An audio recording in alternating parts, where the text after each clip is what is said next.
એમની જામીન અરજીને લઈને સૌથી મોટા સમાચાર અત્યારે સામે આવી રહ્યા છે।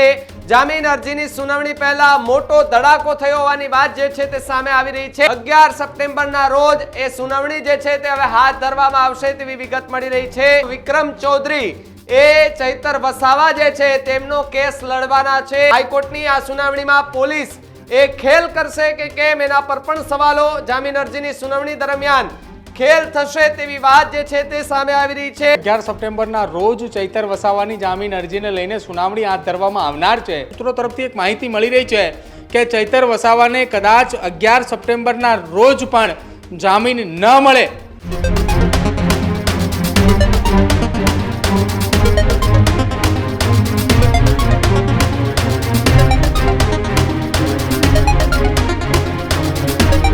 નમસ્કાર, આપ જોઈ રહ્યા છો ન્યૂઝ રૂમ અને આપની સાથે હું છું ભાવિક। સમાચાર ચૈતર વસાવાને લઈને સામે આવી રહ્યા છે કે ચૈતર વસાવા છેલ્લા કેટલાય સમયથી જેલની અંદર બંધ છે। તેમના પર આરોપ છે કે તેમણે ભારતીય જનતા પાર્ટીના એક નેતાને જાનથી મારી નાખવાનો પ્રયત્ન કર્યો હતો। આ પ્રકારનો એક કેસ દાખલ થયો ત્યારથી જ એ ચૈતર વસાવા વિવાદોમાં આવ્યા છે, જેલમાં બંધ છે। હવે એમની જામીન અરજીને લઈને સૌથી મોટા સમાચાર અત્યારે સામે આવી રહ્યા છે। જામીન અરજીની સુનાવણી પહેલા મોટો ધડાકો થયો હોવાની વાત જે છે તે સામે આવી રહી છે। 11 સપ્ટેમ્બરના રોજ એ સુનાવણી જે છે તે હવે હાથ ધરવામાં આવશે તેવી વિગત મળી રહી છે। જે પ્રમાણે વાત કરવામાં આવે તો વિક્રમ ચૌધરી એ ચૈતર વસાવા જે છે તેમનો કેસ લડવાના છે। સુપ્રીમ કોર્ટના સિનિયર વકીલ તરીકે એમને માનવામાં આવે છે। હાઈકોર્ટની આ સુનાવણીમાં પોલીસ એ ખેલ કરશે કે કેમ એના પર પણ સવાલો જામીન અરજીની સુનાવણી દરમિયાન ખેલ થશે તેવી વાત જે છે તે સામે આવી રહી છે। જે પ્રમાણે ચૈતર વસાવાને લઈને સૌથી મોટા સમાચાર પોલીસ કોર્ટમાં એ ચાર્જશીટ રજૂ કરે તેવી શક્યતા જે છે તે અત્યારે સામે આવી રહી છે। ચાર્જશીટ રજૂ થાય તો જામીન ના મળે આ પ્રકારની વાત જે છે તે અત્યારે જોવા મળી રહી છે। જો ચાર્જશીટ એ રજૂ થાય તો નવી જામીન અરજી મૂકવી પડશે। જો નવી જામીન અરજી મૂકે છે તો ચૈતર વસાવાની મુશ્કેલી થોડી વધે, કારણ કે એમને જેલમાં વધુ રહેવું પડે। નવી અરજી મૂકે તો સુનાવણીની તારીખ પણ પડે એ પ્રકારની વાત 11 સપ્ટેમ્બરના રોજ એ હાઈકોર્ટમાં સુનાવણી જે છે તે હાથ ધરવામાં આવશે તેવી વિગતો જે છે અત્યારે મળી રહી છે।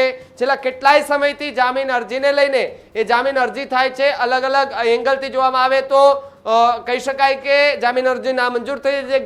છેલ્લી વાર જ્યારે હાઈકોર્ટની અંદર એમની જામીન અરજીની જે તારીખ હતી એ તારીખ સમયે જે વકીલો હડતાલ પર ઉતરી ગયા હતા, વકીલોના હડતાલ ઉપર ઉતરતાની સાથે જ ત્યારે પણ એમની મુશ્કેલીમાં વધારો થયો, ત્યારે પણ સુનાવણી ન થઈ હતી અને ત્યારબાદ હવે એવા સમાચાર કે 11 સપ્ટેમ્બરના રોજ એ ચૈતર વસાવાને લઈને એ હાઈકોર્ટની અંદર સુનાવણી હાથ ધરવામાં આવશે। એ મુદ્દે વાત કરવા માટે ન્યૂઝરૂમના સ્ટુડિયોથી મારી સાથે મારા સહયોગી પ્રદીપ કચિયા જોડાયા છે। પ્રદીપ, જે રીતે સમાચાર મળ્યા છે કે 11 તારીખે 11 સપ્ટેમ્બરના રોજ ચૈતર વસાવાની જામીન અરજીને લઈને સુનાવણી હાથ ધરવામાં આવશે। સુપ્રીમ કોર્ટના એક સિનિયર વકીલ જે છે તે હાજર રહેવાના છે ને દલીલ કરશે તેવી વાત અત્યારે સામે આવી રહી છે। બિલકુલ ભાવિક, અત્યારે આ સૌથી મોટા સમાચાર એ છે કે 11 સપ્ટેમ્બરના રોજ ચૈતર વસાવાની જામીન અરજીને લઈને સુનાવણી હાથ ધરવામાં આવનાર છે, પરંતુ એ સુનાવણી દરમિયાન સુપ્રીમ કોર્ટના સિનિયર એડવોકેટ વિક્રમ ચૌધરી હાજર રહેવાના છે। તેઓ દલીલ કરવાના છે।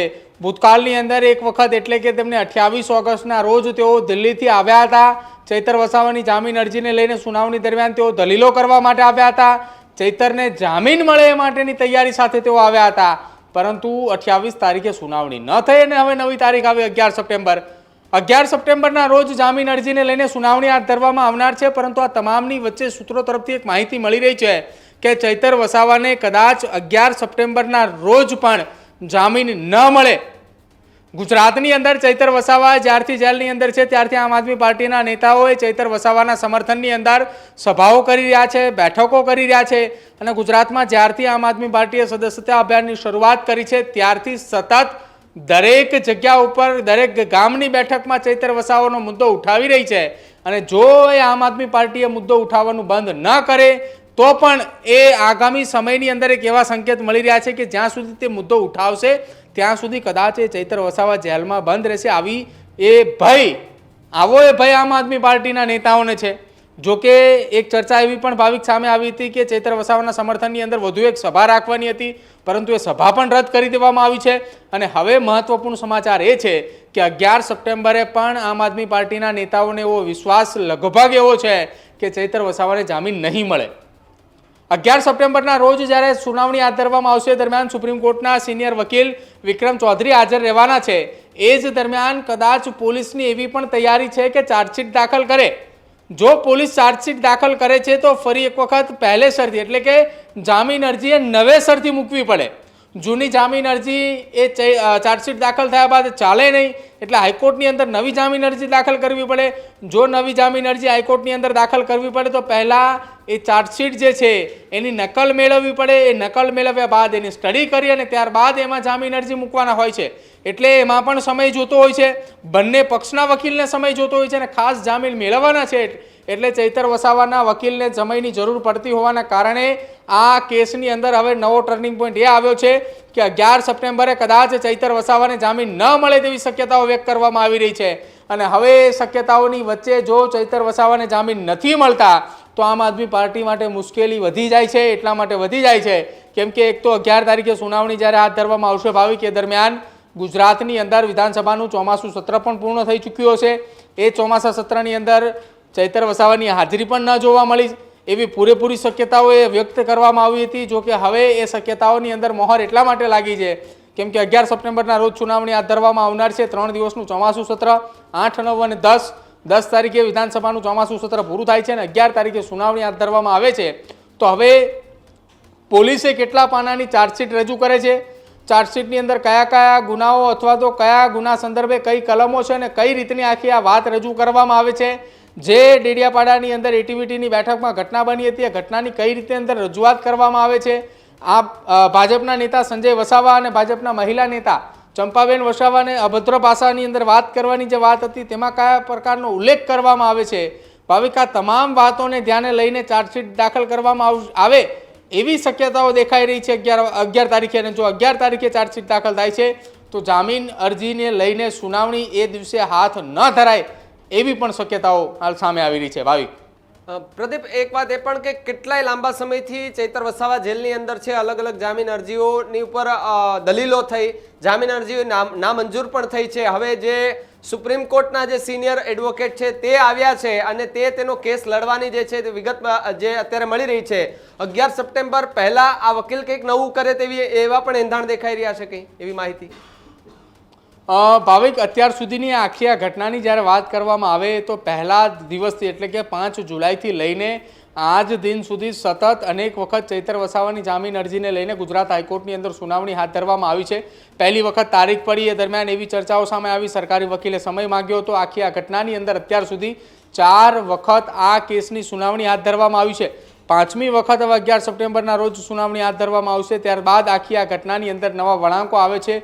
શું કંઈ એ પુરાવા અથવા પુરાવા રૂપે ચાર્જશીટની અંદર શું કંઈ રજૂઆત કરવામાં આવે છે પોલીસ વિભાગ દ્વારા, તેના આધારે આગામી સુનાવણી હાથ ધરવામાં આવશે અને તેના જ આધારે આ કેસની અંદર ચૈતર વસાવાને જામીન મળે છે કે કેમ તેને લઈને ચર્ચાઓ હાથ ધરવામાં આવશે. જો કે આ ડેડિયાપાડાની અંદર જે એટીવીટીની બેઠક હતી એ બેઠકની અંદર આખો માહોલ શાંત હતો. ભાજપના નેતાઓને એવા આરોપ હતા કે ચૈતર વસાવા એ કોઈને બોલવા નહોતા દેતા અથવા કોઈનું સાંભળતા ન હોવાના આરોપ લાગવામાં આવ્યા હતા. ભાજપના નેતા સંજય વસાવાની સામે છૂટો કાચનો ગ્લાસ ફેંકવામાં આવ્યો હોવાની વાત પણ સામે આવી હતી. અને ત્યારબાદ એ જ બેઠકની અંદર મહિલા નેતા ચંપાબેન વસાવાને અભદ્ર ભાષાની અંદર વાત કરવી.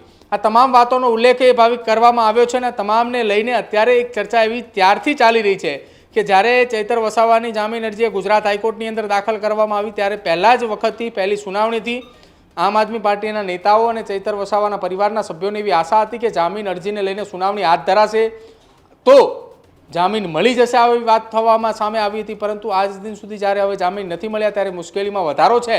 પરંતુ બીજી તરફ એક ચર્ચા એવી પણ છે કે 11 તારીખે જો પોલીસ ચાર્જશીટ રજૂ નથી કરતી તો તેમને જામીન મળી પણ જવાના છે, આવી શક્યતાઓ છે. અને તમામની વચ્ચે આમ આદમી પાર્ટીના પ્રદેશના નેતાઓએ સતત દિલ્હીના એ આમ આદમી પાર્ટીના જે લીગલ ટીમ જે છે, લીગલ સેલની ટીમ, તેની સાથે સતત સંપર્કમાં છે. એટલે કે આવનારા સમયની અંદર વિક્રમ ચૌધરી જ્યારે ફરી એકવાર અમદાવાદ આવશે, ગુજરાત હાઈકોર્ટની અંદર આ સુનાવણીની અંદર હાથ ધરશે, ત્યારે ચૈતર વસાવાની સામે દાખલ થયેલા ભૂતકાળના તમામ કેસોને લઈને પણ કેસ સ્ટડી કરવામાં આવે તેવી ચર્ચાઓ પણ એક વહેતી થઈ છે. એટલે હવે જોવાનું રહેશે કે ચૈતર વસાવાના સમર્થનમાં ક્યારે કયા પ્રકારની બેઠકો અથવા સભા મળે છે કે પછી હવે 11 સપ્ટેમ્બરના રોજ જામીન મળે છે કે જામીન રદ થાય છે અથવા તો ચાર્જશીટ રજૂ થાય છે, એના ઉપર સૌ કોઈની નજર રહેલી છે.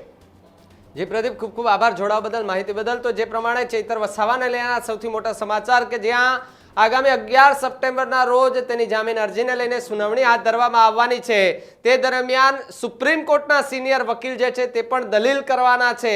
પરંતુ જો સામે પોલીસ ચાર્જશીટ દાખલ કરે છે તો ચૈતર વસાવાની મુશ્કેલીમાં વધારો થાય તેવી શક્યતા છે. એ પ્રકારની વિગતો જે છે તે અત્યારે મળી રહી છે. સમાચારમાં અત્યારે બસ એટલું જ. ન્યૂઝરૂમ ગુજરાત GTPL 285 નંબર પર જોતા રહેજો. નમસ્કાર.